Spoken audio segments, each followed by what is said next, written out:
This is your Never Quit Wrestling General Manager, Eric Johnson. And I see that there's some complaints out there on social media by a couple of the wrestlers. Some go by the name of Rob Roberts, TJ Tucker, and Andy Daws. Well, I guess I'll get started with the juggalos, the jWo. Why did I roll in during the finals of the Trail to the Title tournament and count Rob Roberts' shoulders 1, 2, 3? Well, I guess it all started with the first match of the night of TJ Tucker and Brian Sire. See, I brought the jWo in because I thought, they put on great matches.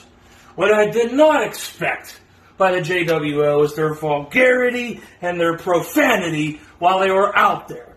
That is totally unacceptable. I have never heard such profanity on a wrestling show in my life.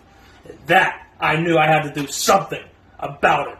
I knew one of those two might win, and I figured later that night I had to do something. So in the main event, where Brian Sire and Rob Roberts stand toe-to-toe in the finals to see who the first heavyweight champ of Never Quit Wrestling was going to be, that moment when the referee got struck by a double axe handle from Brian Sire, and he was down.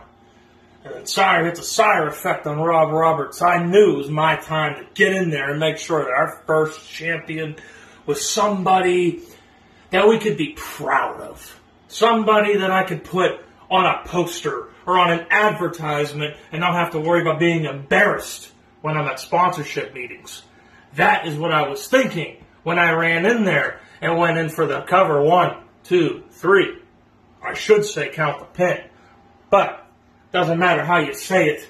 I had to get in there and make sure that our first champ was somebody we could put on a pedestal and make sure that we could bring the fans in. I see that the jWo is also threatening me online. I read some of your posts on the comment sections of the Never Quit Wrestling Facebook like page. Let's see what one of you said you're going to kick my ass. I think that was TJ Tucker after the match.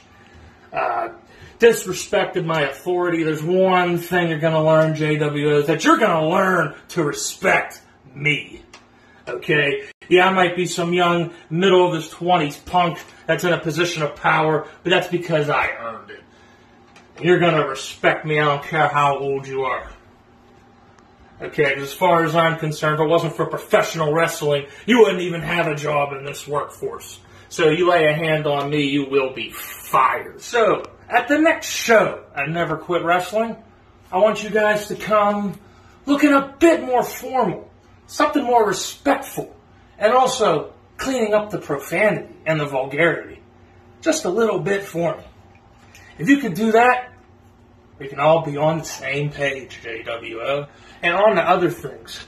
After the show, when we were rudely interrupted by Andy Daws, when we were trying to teach a lesson to the jWo, I had to take Jay Frost to the hospital for his eye, and doctors are trying to fight to save it.